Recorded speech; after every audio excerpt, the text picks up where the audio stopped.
English with Sunny. Sunny, I want you to imagine a meeting. Okay. 9 people, someone is presenting a plan, and you know, not think, know that there's a problem with it. Oh, I hate this already. And you open your mouth, And someone else starts talking. and someone else starts talking. And the moment's gone, and now if you say it, you're interrupting, and it'll seem like a bigger deal than it is. And then the meeting ends and you go back to your desk and you have a whole conversation with yourself in your head. On the walk back. On the walk back, where you're extremely articulate, by the way. On that walk, you are the most confident person alive. Welcome to English Boost Podcast, everyone. I'm Cris, that's Sunny. We talk slowly, we talk clearly, and at the end, we'll go back through the useful words we used today so you don't need to take notes. And today we're talking about speaking up at work. Which for a lot of you is speaking up at work in your second language, which is a completely different level of the same game. Yeah, we'll get to that. That's actually the part I most want to talk about. But first, Sunny, do you have a meeting story? Because I have one and it's bad. Oh, I have one, but you go because It's Bad is a very good opening. Okay, so this is years ago. I'm quite new, and there's a project, and there's a deadline, and in the meeting, someone says, "So, we're all agreed we can have this ready by the 15th?" Already wincing. And around the table, everybody's nodding. Nod, nod. And I'm sitting there thinking, that's not possible. Not that's difficult. Not possible, because I was the one doing part of it, and I knew how long that part took. So what did you do? Pause. I nodded. Of course you did. I nodded because everyone else was nodding, and I thought maybe they know something I don't. Maybe there's a plan I haven't been told about. Maybe I'm the idiot here. And what happened on the 15th? Take a guess. It was not ready. Obviously, it was not ready. And there was a very uncomfortable meeting where a senior person said, "When did we first know this was a problem?" And I sat there, Sunny, and I thought, I knew on the 9th of last month in this room, in that chair. Pause. Did you say that? Pause. No. No. I did not. I said nothing a second time. Twice. Twice! And honestly, the second silence bothers me more than the first one. The first one was fear. The second one was, I don't even know, embarrassment? Pause. That's really interesting, though, because the first silence created the problem, and the second silence protected it. Pause. Huh. Yeah. Okay, my turn, and mine's the opposite. Mine's the time I did speak up and it went badly. Ooh, good. We need that one. Because otherwise this episode is dishonest. Sometimes you say the thing and it does not go well. Tell me. So, different job, a few years later, someone presents an idea and I disagree, and I've been reading a lot of things about being direct and honest at work. Uh-oh. Uh-oh is right.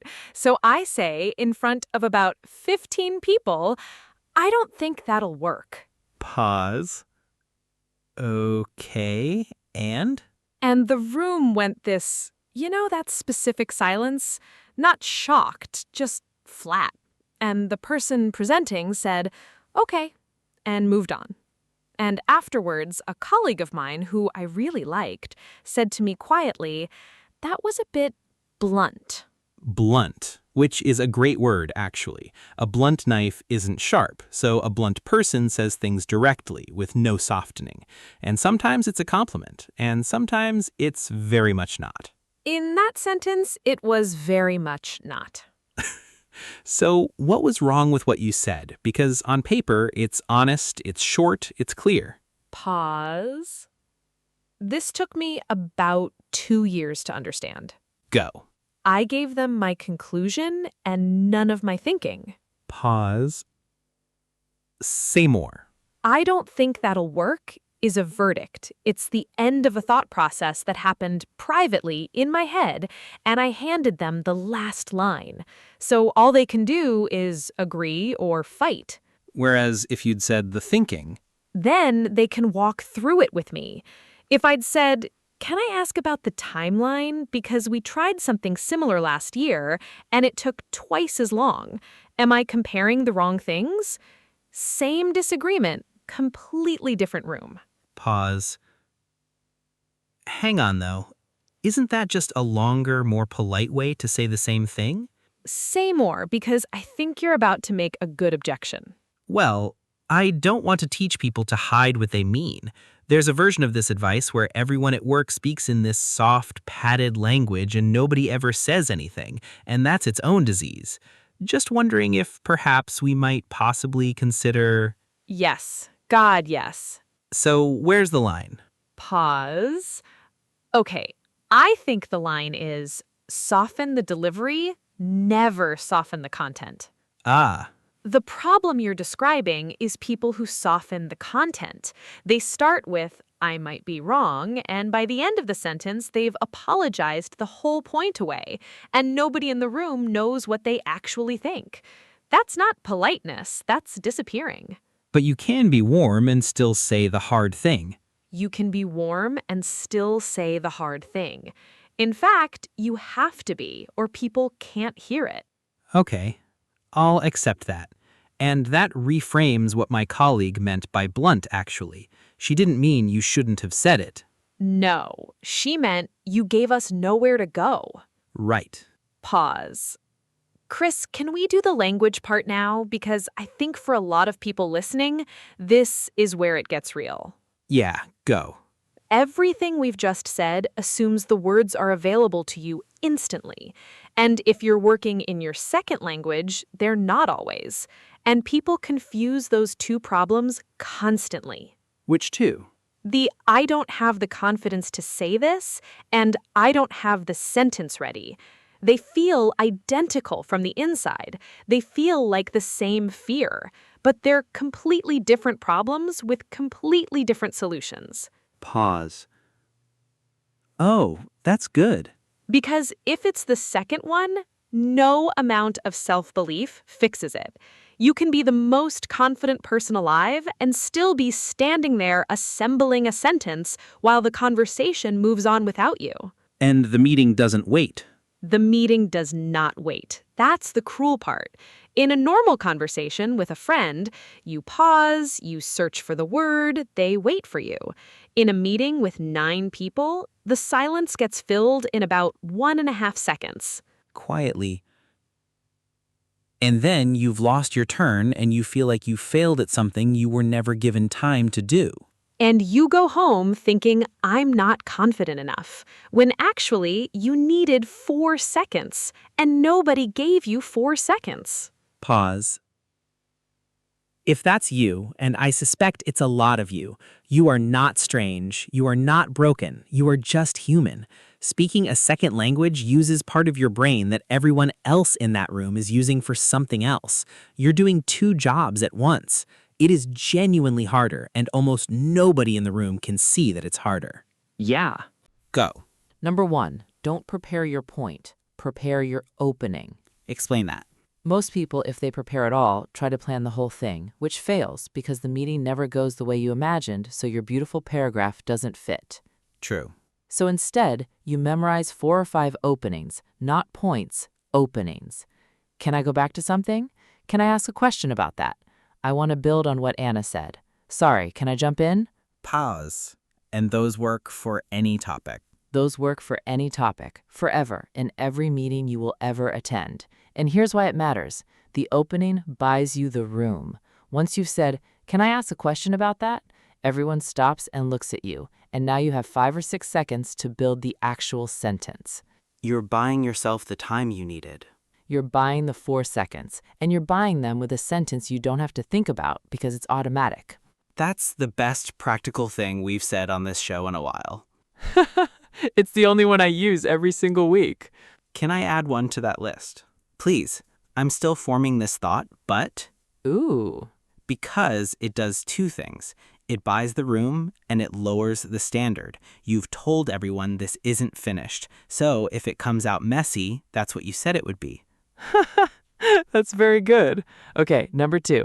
Say it early or say it never. Harsh.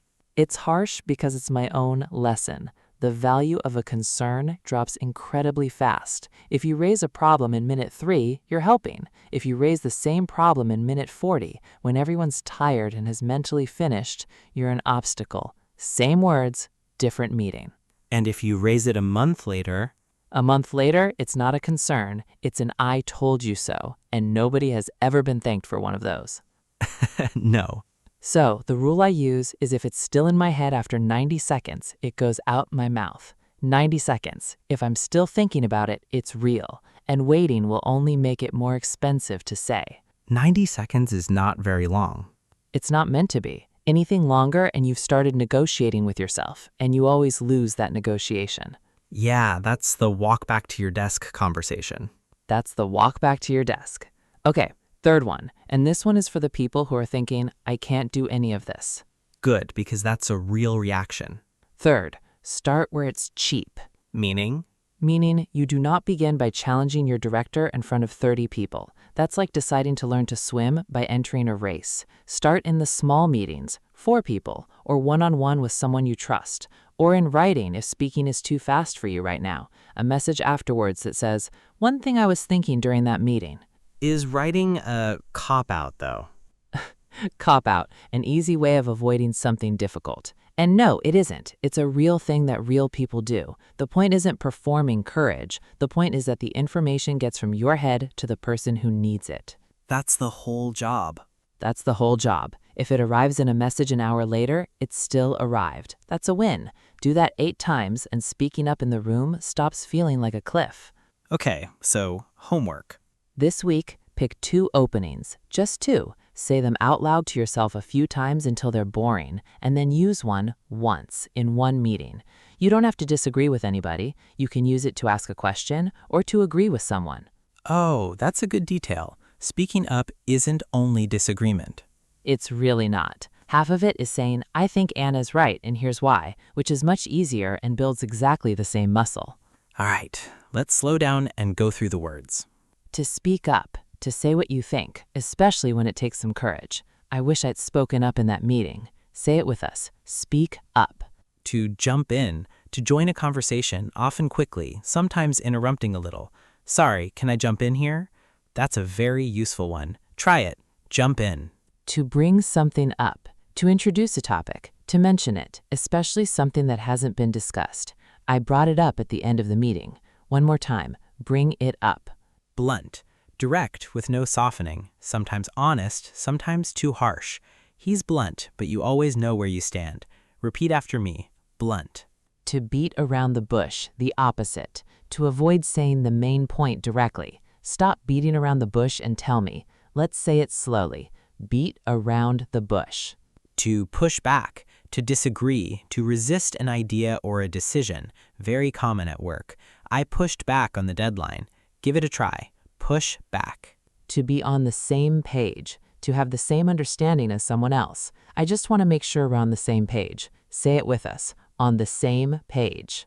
To raise a concern, a slightly formal, very useful phrase. To officially mention a worry or a problem.